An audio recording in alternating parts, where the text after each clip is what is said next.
struggle with having a regular cycle? And do you have fertility concerns? Let me help you out. I'm going to give you a simple tip, a diet tip, and an acupressure tip that you can do daily. It's Anita Tadavarthi, your acupuncturist friend, helping you along the way.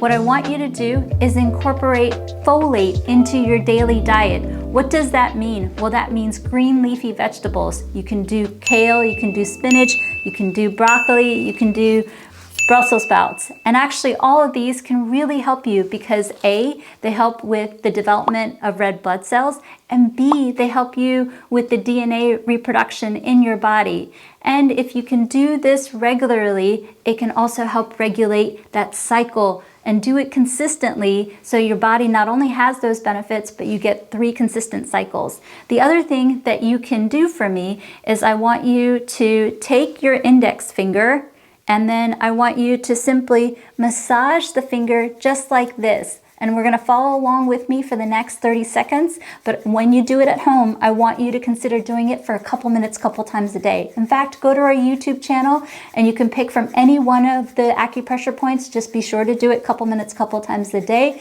until you get 3 consistent cycles. Now, why is this acupressure point so helpful? This acupressure point, the fingers represent the fallopian tubes. So as there is more blood flow being sent to the fallopian tubes, guess what? They will help with ovulation and releasing an egg. So they can also not only help you with ovulation and fertilization, but if the egg does not get fertilized, then the uterine wall can shed, causing a period. So do this consistently till you get 3 regular cycles and or helps you on your fertility journey. And all these acupressure and diet tips are meant to augment the recommendations of your doctor, so be sure to follow the recommendations of him or her and keep consistent with this till you get the results that you desire. Just a friendly tip.